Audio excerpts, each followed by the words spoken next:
Good evening, everyone. We're going to be getting started in just a couple of minutes, waiting for all the attendees to load into the room. My name is Randy Goers. I'm the director of the Tampa City Planning Department. I want to welcome you to the second of our community meetings on the Palma Ceia Neighborhood Commercial District Plan. Okay, we're going to get started. I'm sure others will be joining us as we move along. And again, I want to welcome you to tonight's meeting. I'm just going to jump right into the presentation. This is our agenda for tonight. We're going to give you a short recap of what happened at our October 7th meeting, what we learned, give you a status report of what we've been doing since the October 7th meeting. But tonight really is about the third item on the agenda is to get a presentation, a glimpse of what has been happening at the University of South Florida School of Architecture. As you know, the school is taking on this project as part of their class, and several of the architectural students in their master program have been working exclusively on the Palma Ceia Commercial District, generating ideas. And we're going to hear from one of the students tonight presenting a couple of the projects. So you'll get an idea of some of the options and maybe some of the recommendations that are coming out of the School of Architecture. And then we'll talk about our next steps as where the project goes from here.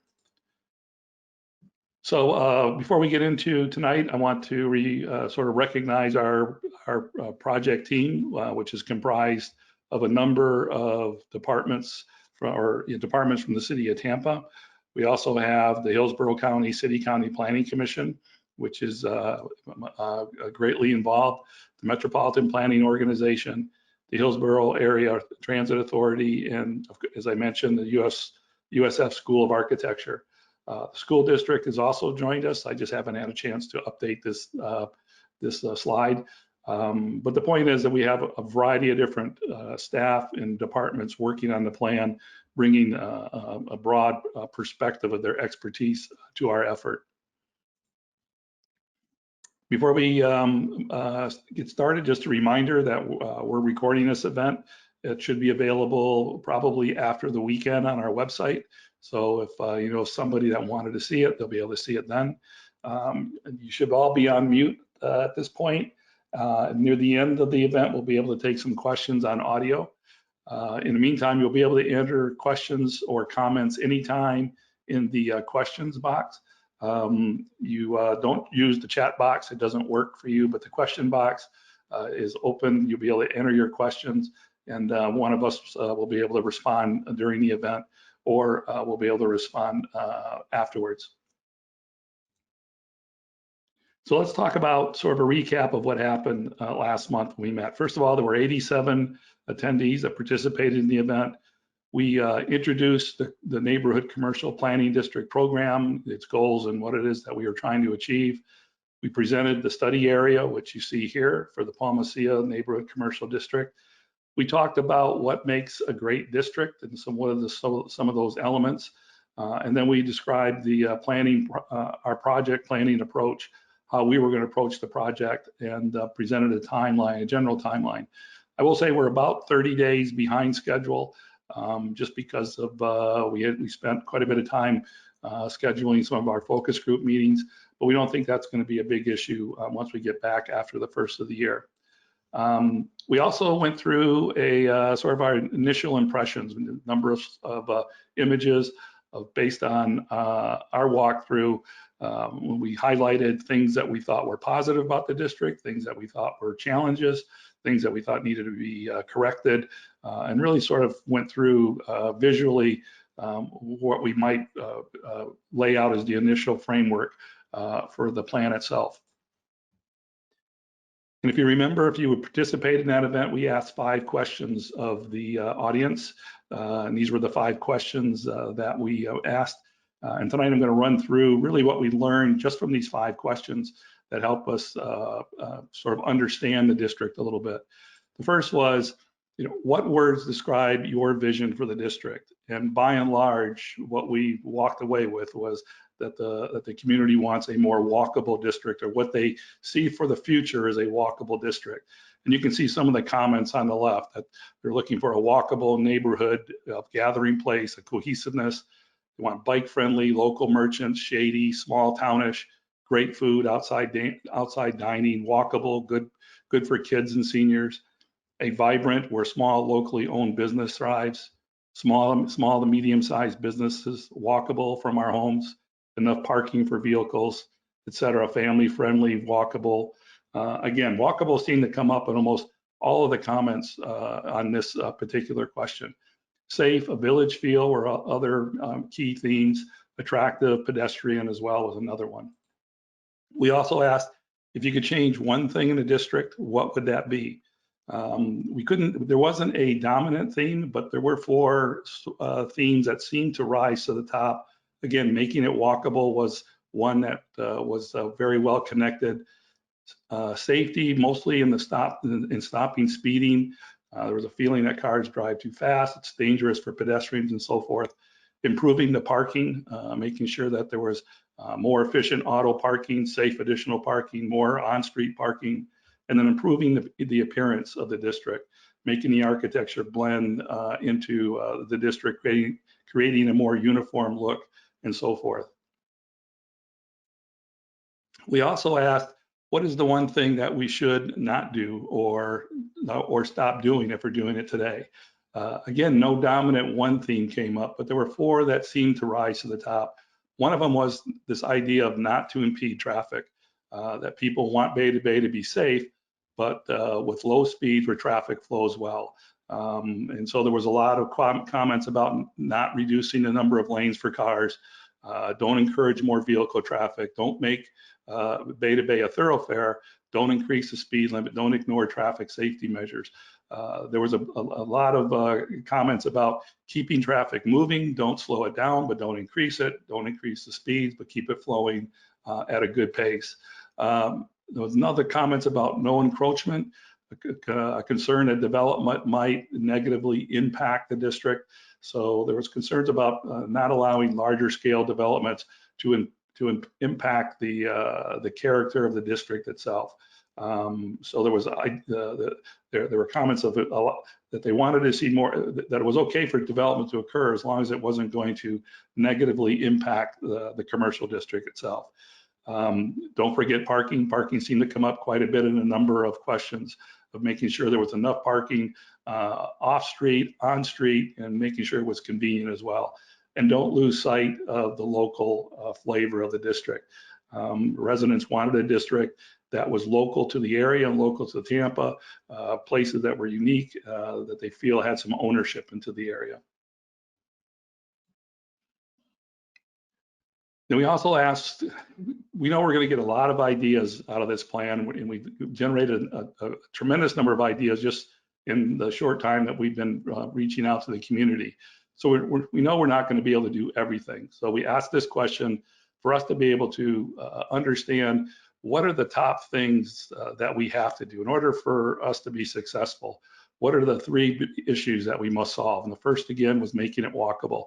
As I mentioned, this comes up quite a bit, promoting pedestrian safety, making it safe and walkable at night with lights, creating pedestrian routes to Roosevelt and Plants High School, Roosevelt Elementary, and so forth. More efficient traffic patterns. Traffic in the area is increasing, decrease the amount and slow the traffic, don't drive traffic in the neighborhoods, don't impede traffic, preserve automobile traffic. There was again a lot of comments about making sure that traffic flows efficiently but safely through the district. And also, we want the concerns we heard was to create a positive business climate, more local business, preserve the existing businesses, family-oriented business at night rather than a wild, late entertainment district. Our last of our 5 questions were, we asked all of you, what was your big idea for the district or ideas? These are some of the key themes that popped up.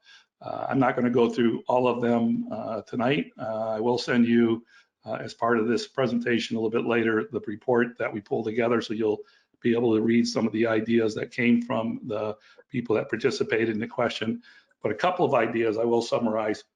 One of them was this idea of creating an artsy, earthy feel of a theme for the district, a place where public art of people, where there's biking, there's walking. Someone said they love the idea of an art district, inviting our entire community for all ages, maybe an artist collective, trying to find a common artwork or aesthetic that would be a good idea, and using what already exists, what people already may like might be a good place to start. And maybe street murals using colorful pavers, but the idea of interjecting more art, as we talked last time, there's already some of that happening in the district. So I think a number of people thought that would be a good thing to build on in the district. Another big idea, just this notion of creating more of a mixed-use environment, particularly a family-friendly environment with restaurants, cafes, boutiques, making it bike-friendly, pedestrian-friendly. The idea that traffic should be slower in the district, updating the architecture to be more cohesive, and add landscaping. Make this the next success story in creating a vibrant mixed-use neighborhood corridor. I think someone we talked to in one of our meetings had sort of explained it with the idea that it should be a place where people can just spend, come down and have something to eat, but then find themselves spending a half hour, 45 minutes, or maybe longer, just wandering around and discovering new places, activities, or sitting out at an outdoor cafe. Since our last meeting, we've been holding what we call our focus group meetings. I think we've interviewed more than 17 people since this slide. I think there's 2 or 3 that are missing, but it just gives you an idea of the types of representatives that we've met with. We met with some neighborhood organizations, residents, other organizations that might be more professional or quasi-governmental organizations, a developer, and some business and property owners. Obviously, there's some overlap here because some residents might be part of a neighborhood organization, and some businesses may be a property owner. A property owner might be part of one of the other organizations. But we tried to point out who their primary alignment was. And the idea is that we're trying to get a broad perspective of people who use the district. We can't speak with every single person, but we can try to get a broad perspective to try to understand how different people view the district.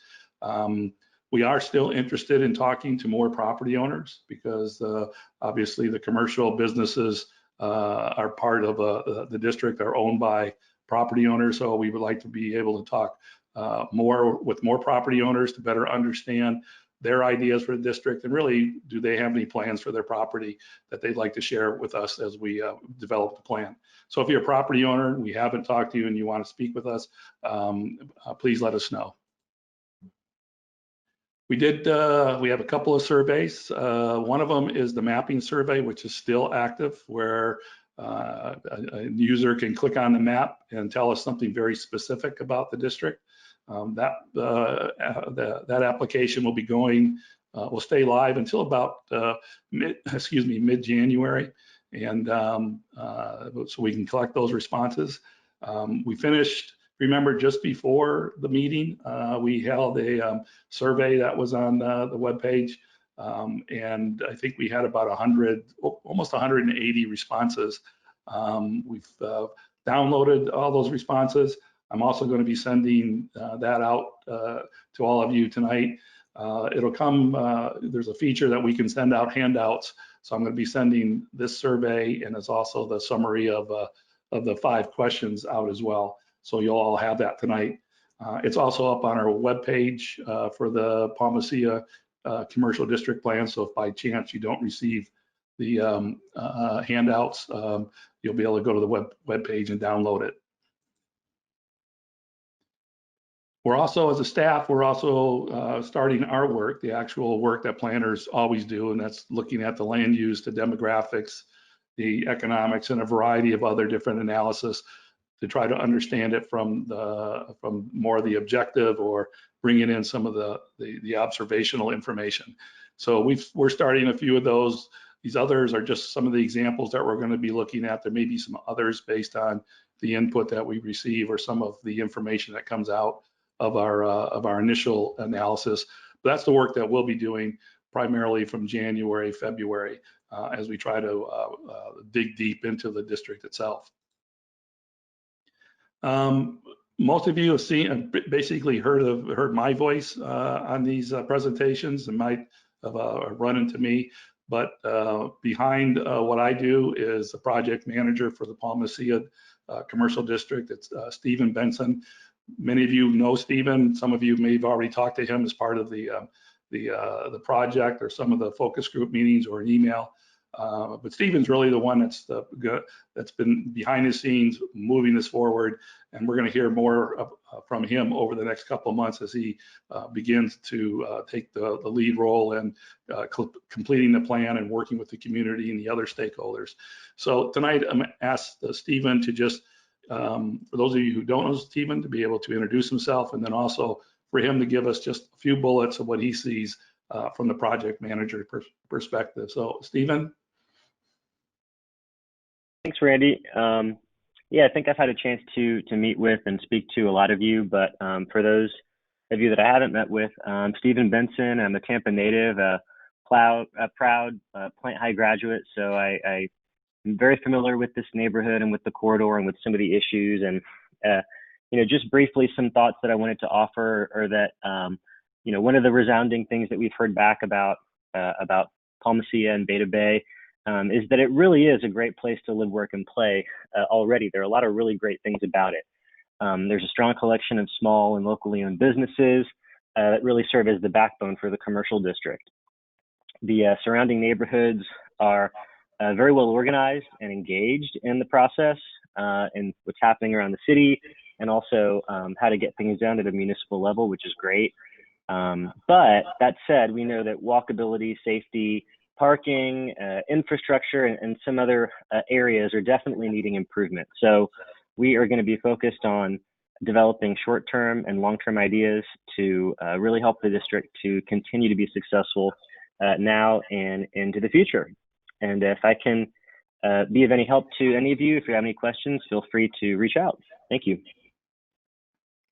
Thanks, Stephen.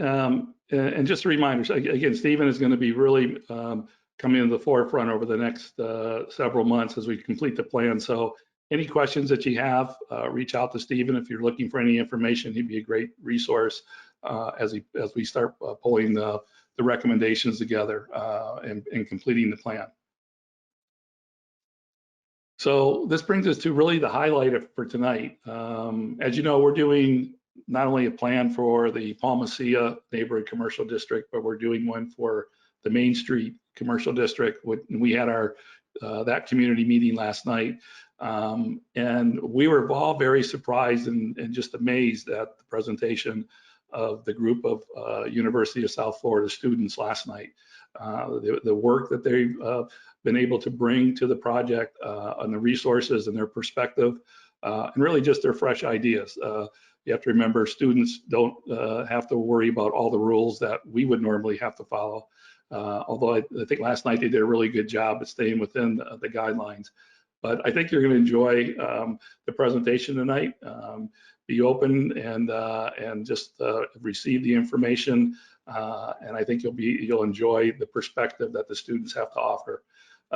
So with that, I'm going to introduce Taryn Sabian. She's the head of the School of Architecture, and she'll introduce the next phase of this presentation. Good evening, everyone. Thank you so much for having us. We are really excited to be working with the City of Tampa and partnering also with the Planning Commission and the Metropolitan Planning Organization on this project.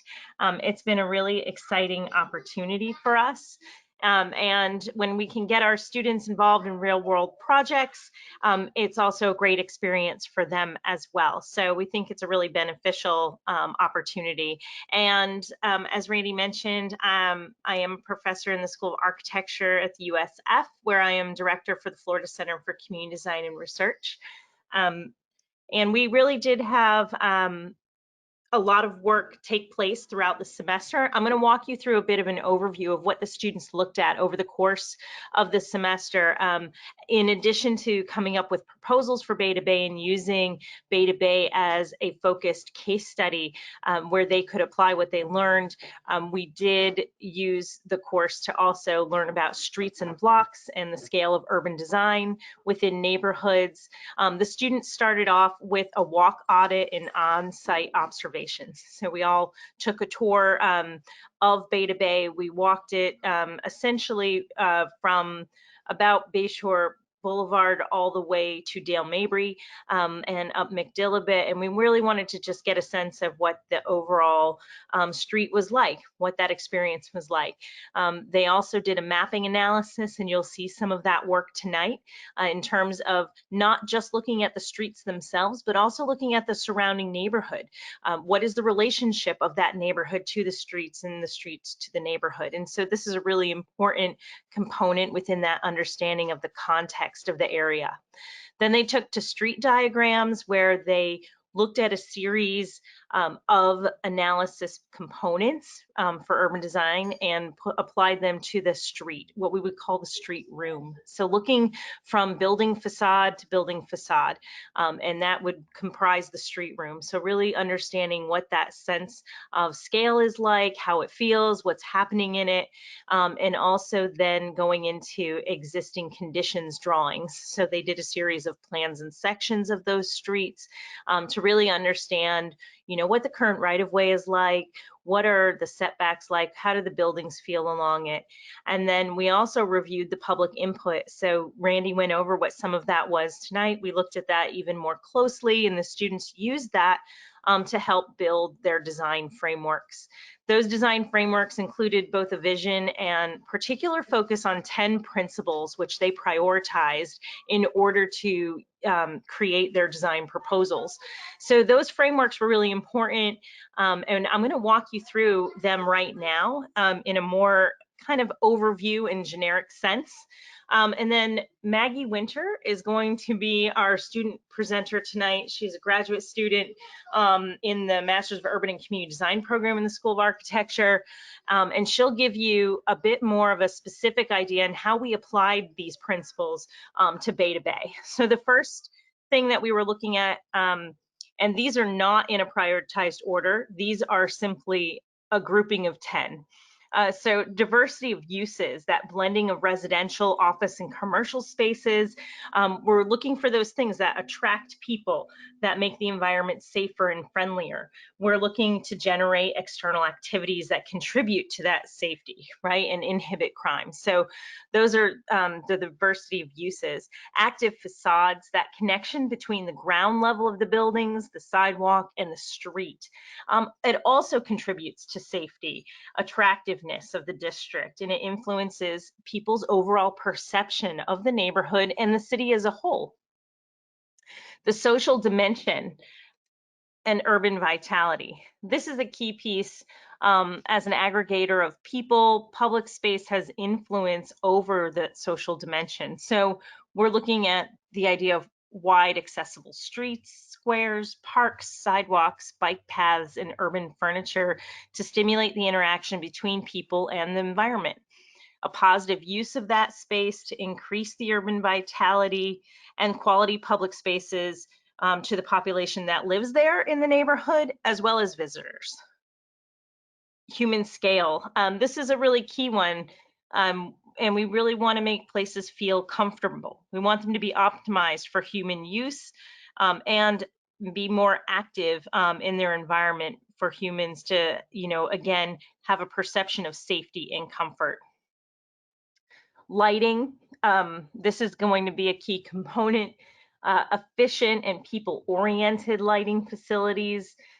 We really want spaces to feel in the right scale during the day and have the appropriate lighting at night to enhance safety in the conditions. Stimulating the local economy. This is a key piece, and our streets really do need to be productive mechanisms within our neighborhoods and districts. And so looking at how stimulating the local economy can add to the prosperity of a neighborhood and therefore the city. So quality public spaces not only benefit people, but again, they give that boost to the local economy. They help make places safe and attractive, and the conditions foster walking and cycling. And it provides an easy access of local commerce. Local identity. And this is a key place, right? How do we feel attached to a place? What makes us care about it? So they should be planned for small businesses that characterize the neighborhood. Small businesses and ventures have significant long-term impacts. And we want to really highlight that personality and identity of a place, taking into account the social dynamics of the neighborhood, highlighting cultural specificity, generating a strong relationship between people and place, and celebrating historical assets and history when possible.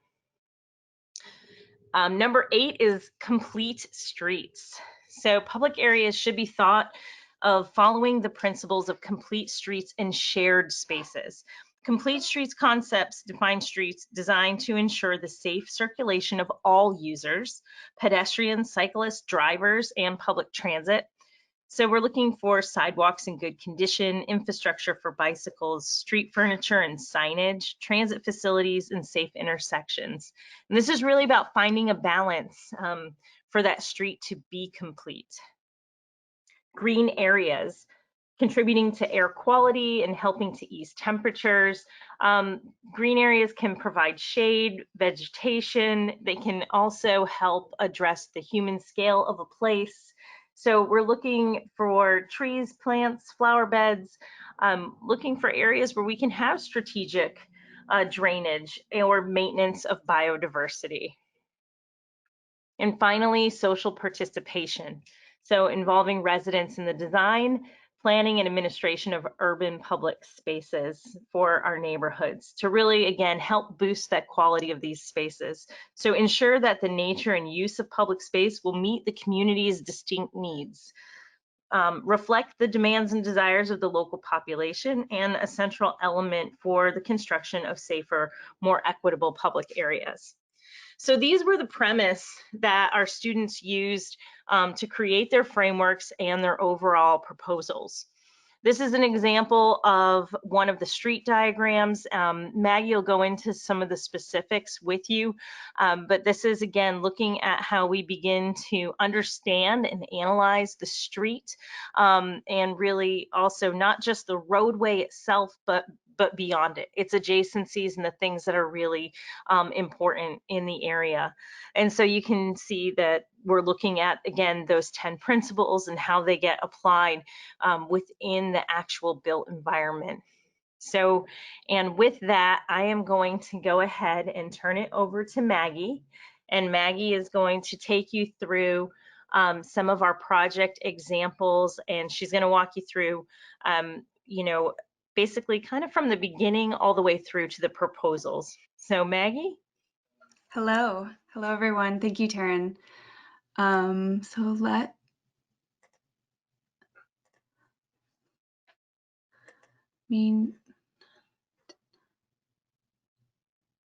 are you, can you guys see my screen? Not yet, it's still mine. Okay. I don't know. Can you?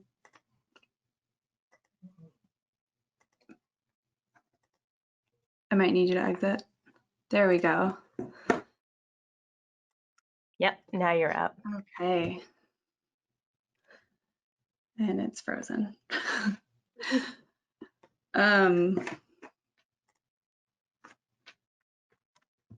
Okay, sorry about that, everyone. Good evening, everybody. As Taryn mentioned, my name is Maggie Winter, and I am a student at USF. I wanted to just start by expressing our excitement at getting to know Palma Ceia and this neighborhood commercial corridor a little bit better, getting to know some of the vibrancy that we've found in the community, both talking to people and in walking around and experiencing some of those small shops that Randy talked about. So a little just to reiterate some of what you've already heard tonight, But some of what we heard that really stood out is that Palma Ceia, the community actually has a lot to be proud of. We saw it firsthand, we heard it from residents, and we are really excited to see Beta Bay and McDill become streets that represent that. So the neighborhood in general, some of the highlights that stood out to us are that the neighborhood is very safe, but 72% of those surveyed were concerned with traffic-related safety. And that goes along with the theme that we've been hearing throughout the night of concerns about traffic, both limitations and the opposite. So what are we going to do with all the cars? That's been a big point of concern and interest. Beta Bay, the other thing we heard is that Beta Bay should first and foremost serve as a traditional main street for adjacent neighborhoods. That is something that we believe it is already doing, but with a few transformations, it could be a lot stronger. And we're going to go ahead and talk about that throughout this presentation. But people also would like to see it serve as a destination and also remain as a connector for traffic flowing through. So how do you balance those needs and desires from the community? Another interesting point that reinforced what we experienced is that trees and the streetscape are a high priority need.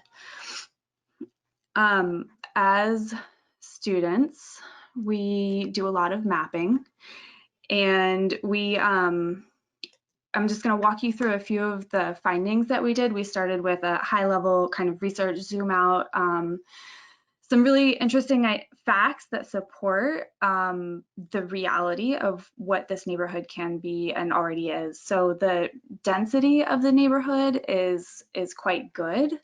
It is high enough to support a commercial corridor district of this scale. Currently, the infrastructure, though, for walkability within that neighborhood does not support the vibrant public life that we often desire in commercial corridors. Residential ownership versus rental, that is another demographic point of interest in looking at these type of neighborhood projects. So high ownership ratio, you also see a diversity in ownership and rentership and income, which we would like to see the commercial corridor continue to represent the needs and interests of all of the population, including elder and generational, multi-generational spread. We looked at walkability. The schools and amenities are quite good in this neighborhood. The parks, the open spaces away from the corridor, but we have recognized that there are some limitations in the walkability connecting those points. We looked at zoning, the current building use, and the designated future land use element, which is kind of looking at the potential for what this neighborhood can be, and the density isn't there. So that led us to a number of questions about kind of what are the impediments of the developments, both in scale and type of buildings that were sort of initially imagined for this neighborhood. Some of the other maps that we have been looking at with design components in mind, looking at setbacks of the buildings along Beta Bay and McDill. We looked at shade and tree typology, both their quality and health and diversity. Also the design of the landscape element throughout the corridor. We looked at buildings that are the commercial versus residential, just classifying, and saw some patterns there that are interesting to highlight. Also, we looked at frequency and use of existing businesses, and we recognized that having started this project while the city was a bit quieter than usual in the year 2020, we have recognized some patterns and definitely some vibrant businesses that are doing quite well, and we want to provide ideas that can support that kind of thriving community and point of interest. We looked at bus stops, we looked at parking lots, we looked at densities and public to private relationships. So that's just kind of an idea of what students start with. The big picture is zoom out, and then we zoomed into what we experienced. And we found that the sidewalk is not compatible with pedestrian needs or comfort. So despite all of the exciting things that we saw, it was hard for us to walk to them. We were in quite a large group and we had a stroller, and there were challenges. There was also a number of accessibility issues where the sidewalk was not continuous. So we'll continue to talk about that throughout the evening.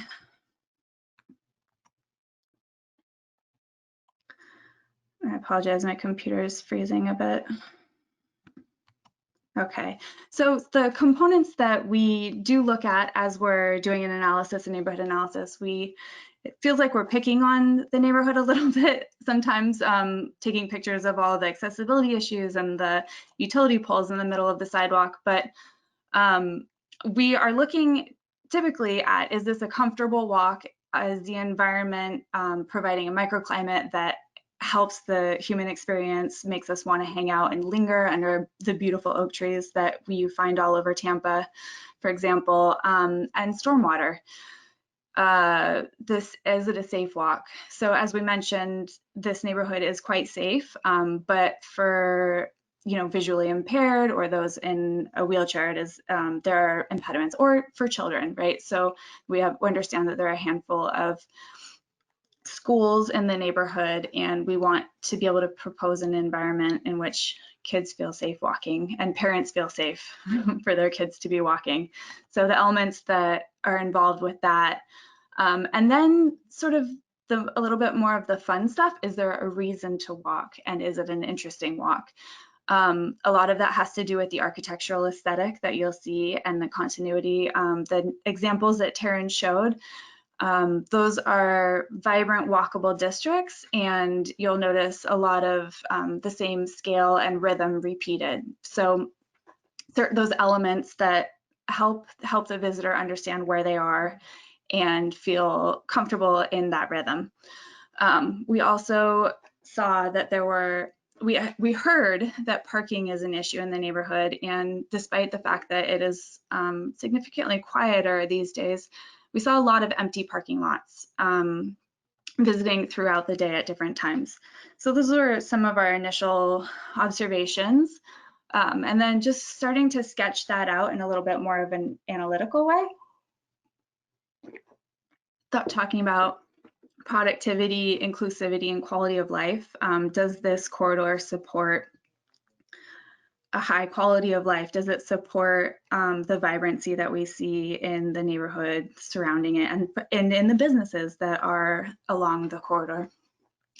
So again, looking at some of the potential impediments to a vibrant, walkable community. Diversity of uses. There are a lot of small businesses that that we want to celebrate, right? So that you want to celebrate. And then getting even more technical, we spent quite a bit of time looking at the street condition itself, the sidewalk condition, and the section. So we like to call that the street room. So if you take a section at any given point along Beta Bay or McDill, you'll see variable setbacks and variable scales of buildings along the way. And there are different relationships of how buildings have turned away from or turned to the street and what that does to the public life along it. We looked at the intersection at South McDill and Beta Bay and the space underneath the Selman Expressway, and again on McDill. So those sections. And then coming to the design elements, that's the fun stuff of 10 principles of neighborhood. So we had the luxury of reorganizing what Taryn presented. And in the next few slides, you're gonna see the prioritization of complete streets, the social dimension and urban vitality, and the environment and open space. The other elements are equally as important, but we feel that they also, there's a lot of crossover, and that those top three are really just kind of the fundamental foundations that every vibrant neighborhood needs. And specifically, now more than ever, number two, and just seeing those small businesses that we're so proud of in this neighborhood, just being able to thrive and stay where they are in some cases. So there we go. So complete streets, we'll start walking you through a little bit of this. Excuse me, the building street and the street condition do not currently complement each other. So if you see, there's a section here that where I said the balance the needs of all users. So as you heard in some of the surveys, people want traffic to flow, but they also want to be able to walk. And currently, the car-centric nature of this street doesn't support that. But a commercial corridor needs to be multimodal, green, and functional for today and tomorrow's lifestyles, thinking into the future. What will that mean for this neighborhood? So safe circulation for all users, fundamentally. That's prioritization then for safety and expediency of pedestrians and transit users, who are, quite frankly, more likely to hang around and participate in the local economy and the local culture. And yes, and then so some of the assumption and challenges that we saw when we started to look at the sections of the street are, how do you fit it all in, right? How do you provide a safe, walkable environment in which customers and community members can see what's inside the stores, can be invited to participate in what is happening in the commercial district. So the commuters do not wish to be slowed down, but with some of these proposals that we're going to show you, and these are just, you know, a couple solutions that could be looked at that would reduce slowdowns by minimizing variability of the left and right hand turns through middle turn lanes. So exploring reducing one lane of travel, but having one consistent lane that isn't slowed down by right hand or left hand turning. So if that were to happen, there would then be room for a bike lane on each side with a little bit more protection than what is currently given, or significantly more protection than what is given to bicycle riders currently. And then looking at that transition zone as the front of buildings moves forward or closer and further away. So currently a lot of the businesses, there are a lot of drive aisles. And so we have been looking at ways to propose potentially sharing drive aisles between businesses, or condensing access to parking, and or encouraging it to be accessed if possible from the side streets. So to keep traffic flowing on Beta Bay.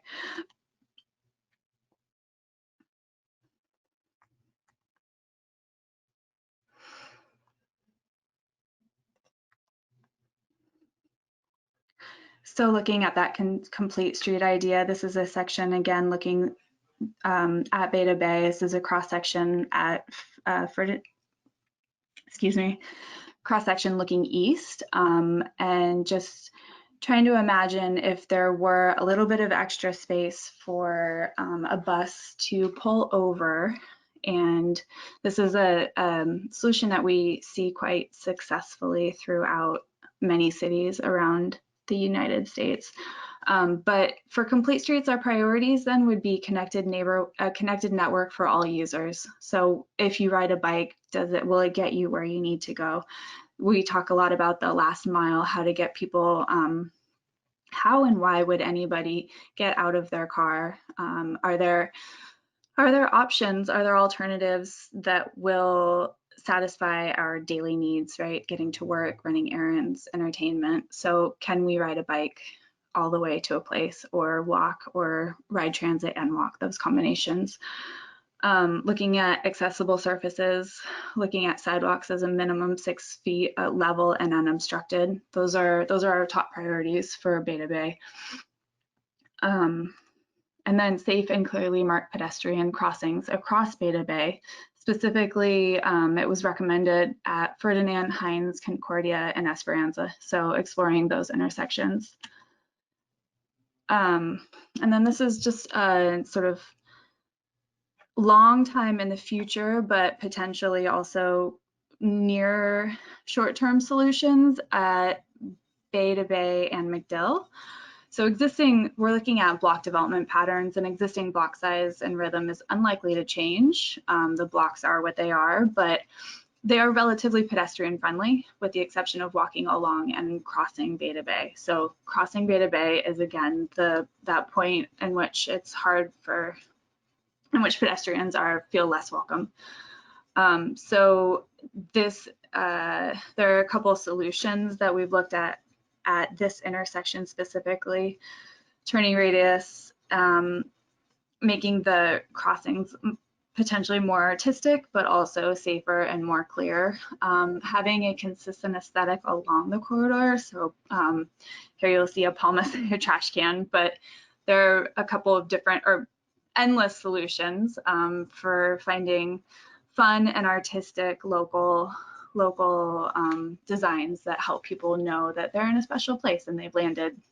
So again, this is a combination of dreaming up what it would look like if in the short term bike lanes were added, long-term transit-oriented development, as if we're thinking into the future that the train line became a light rail. You know, dream big, right? Start small, dream big. Activating underutilized parking areas. The social dimension and urban vitality is the second priority, and looking into the history of Palma Ceia, there was a celebrated springs and a pool, and that is a large investment, and we're not proposing that, but we're celebrating the history of it, and then looking at those, just encouraging small gestures, but looking at multiple different scales. Right, so it doesn't have to be something that grand, but small gestures can spark big transformation. Public space is one of the only elements, though, that this corridor doesn't have. So how do you find those spaces? And just taking a moment to celebrate the small businesses that have carved out some special places for themselves. There, you'll see that along Beta Bay and MacDill. So we salute you for those. And even with the smallest projects, though, one of the important ideas that we're going to talk about is secure maintenance, maintenance plans and citizen committees. So getting everyone involved, starting with small interim catalyst projects like low-cost programming under the expressway and community engaged design. The environment is another one of our top priorities, and the neighborhood vitality, we'd like to say that the neighborhood vitality, economic and social, is inextricably linked to the environment. So looking at every opportunity possible to utilize green planting, comprehensive vegetation plans to support stormwater, to support a cleaner air, to support also a unified aesthetic along the corridor. Looking at that same view, this is again the intersection. Long term, we're talking about potential transit-oriented development. This is it's quite close to the Salmon Expressway off-ramp, so that multimodal crossover of bus, train, cars, walking and biking. What are the opportunities that you can find then? And again, looking at the street section as the foundation of that, the complete street as the foundation of where you start with mobility for your citizens. This is further down on Beta Bay. We're talking about local identity and lighting. Those can both support each other with some of those art projects that we've been talking about throughout this meeting. And a cohesive lighting and planting plans. So crossings, lightings, planting. Again, another image talking about that short-term and long-term infrastructure that can be also short and long budget. Another order or reorganization of those principles would then look at human scale first, then the social dimension and urban vitality, then complete streets and green areas. The students started by looking at some mapping ideas, so looking at roundabouts. That was a suggestion earlier, and they took it and ran with it. How would traffic flow if we implemented roundabouts, and what would be the ideal bicycle infrastructure in that scenario? Started by looking at the street section, as always, and plan, looking at drive aisles, curb cuts, and then dreaming it up. So we have a section perspective here along Beta Bay, looking east at Himes, and how would a roundabout function here, and what are the principles that are supported in this image and this design. We have a different section here at South McDill, looking at the street room, and this plan section here, or section perspective, excuse me, again, looking at how we start to define a cohesive planting and street pattern and pedestrian life that supports the urban vitality that we know is already there. And then just to kind of wrap it up, we invite you to be shady. So Tampa, in Tampa, this shade is a valuable asset, and under the Summit Expressway, this is where students have the luxury of exploring the fantastical ideas, but also the very simple. Farmers markets and troll sculptures are just a few ideas. You're looking at 5 different cities throughout the world that have underutilized or have reclaimed their underutilized freeway spaces. These cities are not as hot as Tampa, and I think we have all the more reason to utilize that shade. So if you were to think about that in the future, where would we go? And one of the short-term ideas that you could start with is just with a simple can of paint and a community visioning.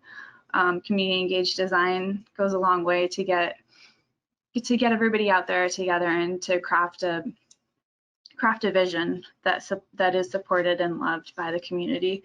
And then ranging all the way to long-term, once you start catalyst projects and engagement, thinking about sidewalks that connect you to Bayshore Boulevard, and dreaming big, transit-oriented development again. So supporting that multimodal lifestyle and urban vibrancy that connects you to the rest of Tampa community. And this is where we end our presentation. So thank you all for listening. Thank you, Maggie. So I just really want to thank Maggie a lot for doing it all on her own. We were going to have 2 students present tonight, but our other student has returned to the Ukraine, and she was having some technical difficulties. So Maggie championed both projects for everyone this evening. So thank you. And Randy, we will turn it back over to you. Thanks, Taryn, and thanks, Maggie. And I really want to emphatically say thanks, Maggie, because the work that she embodies the work that all the students have done on the project. The presentation that she provided is going to be uploaded to our website probably next week, but we're also going to have all of the student presentations available on our website over the next 2 to 3 weeks. There's 16 students in the class. Half of them took on the Palma Ceia project and half took on the Main Street project. So we'll be able to show a variety of different ideas from the student teams. And really the purpose, there's dual purposes. Part of it was to obviously give the students the experience in looking at a project like this and understanding what the principles of design and architecture and so forth, and how to create a cohesive plan for a client or for a community. The other part is that we would have some ideas to be able to look at and bounce off ourselves. So as we upload them to the website, we're hopefully going to be able to structure a dynamic that will give all of you an opportunity to rank what you liked about each one, not necessarily point out any shortcomings or things you didn't like, but let us know what your preferences are, what you thought were the strengths and what you would like to see replicated or embodied in the future. And I think it was very insightful. Maggie, 2 or 3 times, she talked about the long range, big idea for the future. And that's one thing that I want to impress is that we're not just looking at Bay to Bay and McDill and the Palma Ceia District over the next couple of years. We're trying to envision what this district will look like 10, 15, 20 years from now. So ideas that might seem a little hard to achieve now, 30 years from now, they may find themselves evolving naturally. So we want to encourage you, and when we post these on our website, to be able to let us know what you like, which ones you think we should be moving forward to, and understand that as the professional staff starts looking at them, that's when we'll be able to test whether or not they will really work in our environment from the engineering perspective, the funding perspective, and so forth. So with that closes our presentation. We are able to take some comments. If you have questions, we'll do our best to answer questions, but we may not be able to answer much of the questions tonight, but we will take whatever comments that you have if you'd like. Just there should be a raise your hand icon someplace on your screen, and we'll be able to recognize you. Is that Christine Acosta?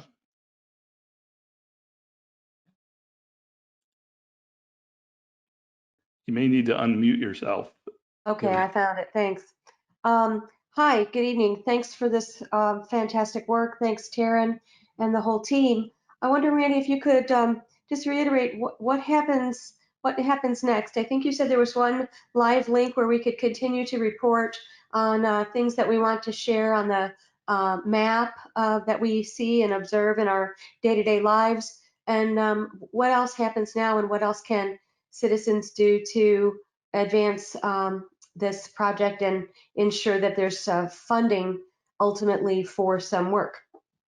That's a good question. Our next steps are we're going to continue moving forward and taking the information that we are receiving from what we've received already from the community through the surveys and through our focus group meetings. Stephen is available for people if they want to send an email, if they want to give them a phone call. As I mentioned, we're still would like to meet with other property owners in the district to gain an understanding of what their plans are or what they'd like to see in the district. After January, our team will begin really looking at it from a technical perspective. We think we've gotten a good frame of reference from the community and the preferences, and then we'll start looking at really the plan from the planner perspective and the engineer perspective, and trying to come up with some recommendations that we can bring back to the community for some feedback. You can continue to provide feedback again through Stephen. His email is stephen.benson@tampagov.net. Our website will still have a connection or a link. We're in the process of as some of you may know, our department is a new department, so we're in the process of creating a web page or website, a web page for our department. So there's a lot of moving pieces on the web right now in terms of getting pages to align, but we're trying to get that all ironed out by the first of the year, so people will be able to find us in one spot and give us all the comments they'd like. Is there another question out there? We have some comments in the chat box too. Question about how planning effort links with the city and the county sustainability planning. As we move forward and sort of bringing together or coalescing the ideas and recommendations, we'll be coordinating, first of all, with our city's sustainability chief resiliency officer, and then we'll also be coordinating with the county as well in terms of what the recommendations are to make sure that mostly if there's anything that they see that are roadblocks or things that we need to consider, that we're building those into the plan and the recommendations. See, is there anybody that would like to make an audible comment? Name of our department's the City Planning Department. I just learned that Tampa's gotten funds to improve and expand the trolley. Yes, the trolley is going to be expanded northward. That's not part of this project, but it's exciting to know that that project is moving forward. Okay, I don't see any more requests for comments. So as a wrap up, our next step is going to be taking everything that we have, that we've obtained, and incorporating that into the draft of the report or our recommendations.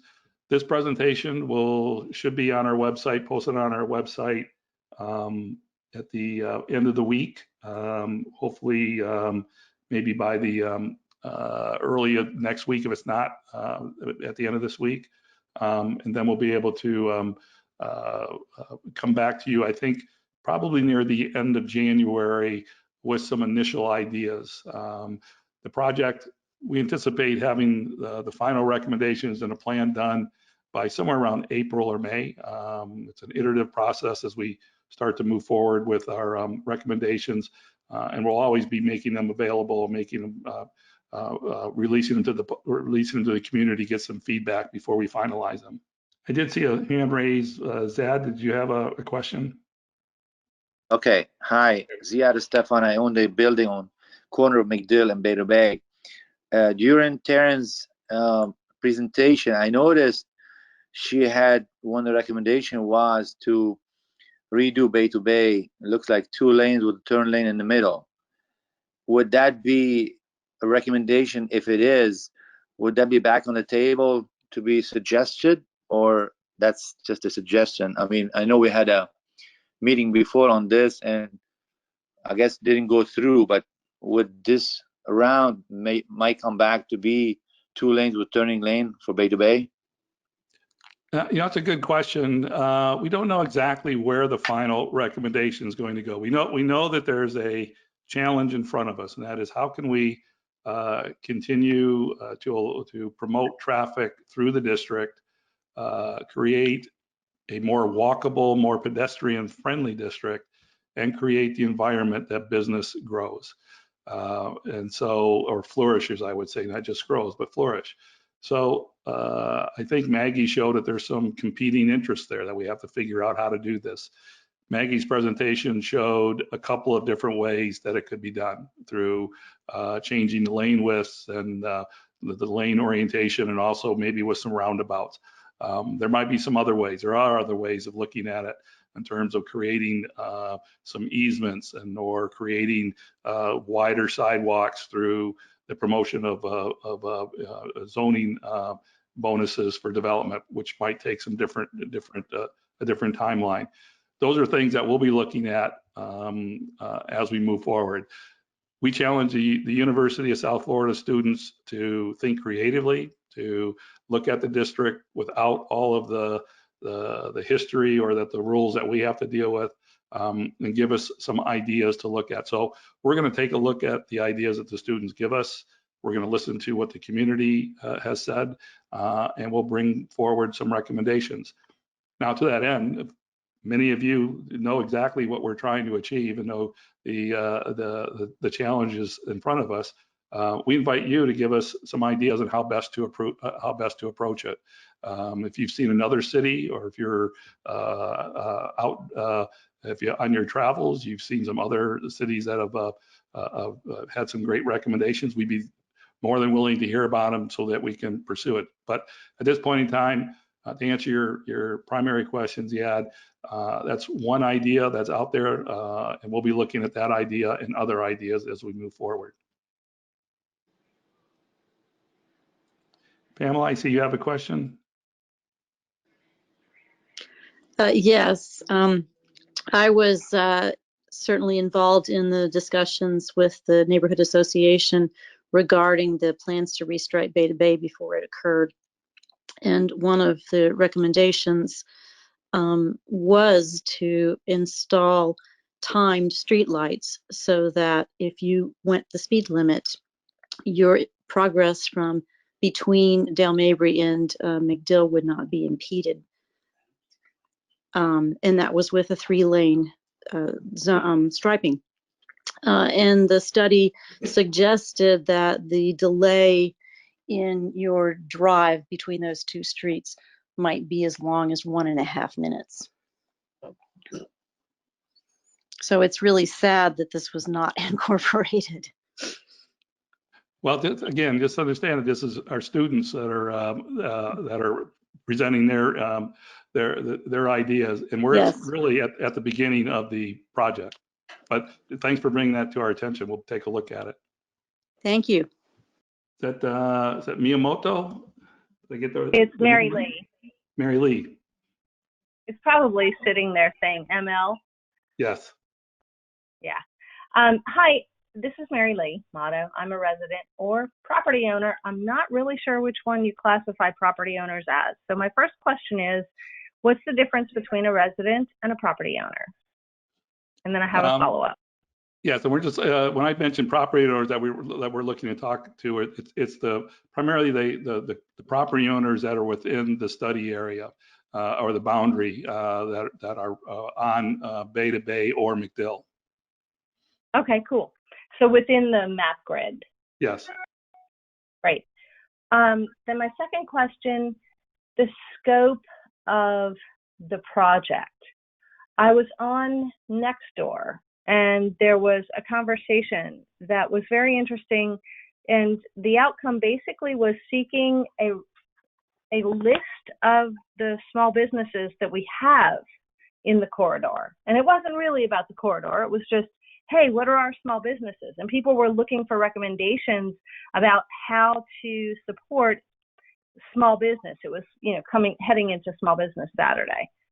And the lamentation was that there wasn't a registry or a set of pages. You mentioned that your department is new and that you're setting up your online presence. One of the survey responses you'll see will be easily identified as me. In what is the scope of the project here? Does it include development not just of the area, but of the awareness and ongoing accessibility of information about the area to help draw people to the area? Kind of a marketing thing, an online presence, if you will. Yeah, there's other communities. Orlando has a very good, they call it a Main Street program. And it really is about, I think they have about 8 or 9 streets, corridors that they highlight, which at some point, I think it's evolved beyond the physical redevelopment of the street and really is about the promotion of the street as a place to go. It really gets into placemaking, special events, working with the property owners and the businesses to create a focus or an ambiance that when people know if they go to a certain district, they know exactly what they're going to get in terms of the kind of environment. So those kind of things we will look at in terms of what sort of, if there's a branding that emerges, if there's certain things that businesses can do together. We may look at the actual opportunity to create under the state of Florida, its actual Main Street program where there is somebody that is working on behalf of the businesses to promote and brand the area. So to answer your question, yeah, we will look beyond what might be looking at just a traditional capital improvements or the infrastructure parts of the project. I would love to get involved in that. In the 24 years we lived in California, one of the very big ways that the local towns got people out into the area was to simply close off the street for a weekend and have, I know this won't resonate here necessarily, but art and wine festivals. Even the busiest streets were, for the sake of 2 days, closed off, but they were crowded beyond belief with artisan tents lining both sides of every street and people flowing through, obviously not right now during COVID, flowing through and going in and out of the shops. And it really was a way to help draw people to understand and just stroll through the district. Those are great ideas. Those are things that we will take a look at, and hopefully we can set a stage for a follow-up action on that. Thank you very much. I love the idea of a farmer's market under the Selman. Yeah, we are going to hopefully meet with there was a question in the question box about CSX, TICO, and we are planning on meeting with those organizations to sort of advocate what we think are great ideas, and hopefully we can work out some solutions with them. Thank you for your Mary time. Lee. Julianne?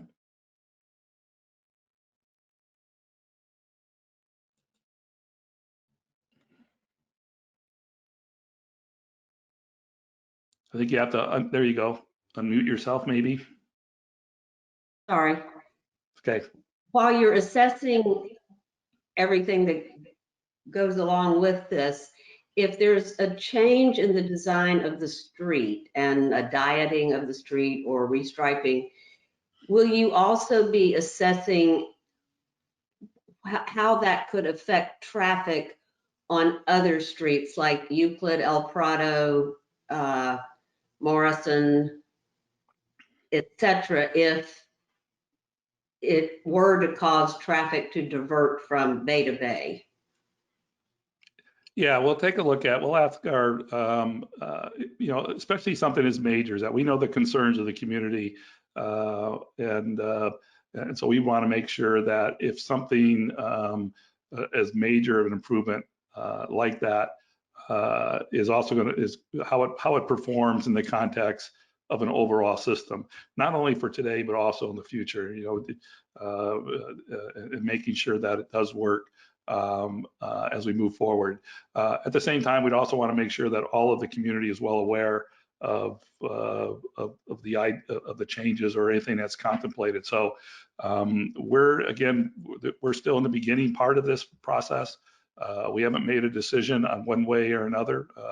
There's no budget that's been set. The last opportunity that was out 2 or 3 years ago, there was an actual project and money that was targeted that, and they needed a decision quickly. Here, we have the luxury of planning for it and then making the best decision we possibly can. Right, thank you. You're welcome. Anyone else? I see Ziad, you have one more comment? Yes.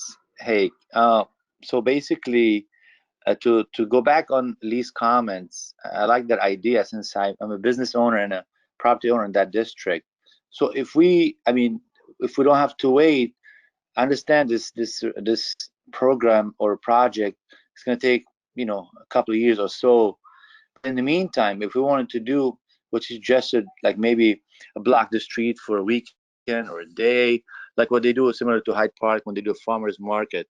How do we go by? I'd like to be involved too in organizing this thing, not to have to wait till the end of this project. Is there, how do we go by trying to organize that as residents and business owners in that district? How do we do that?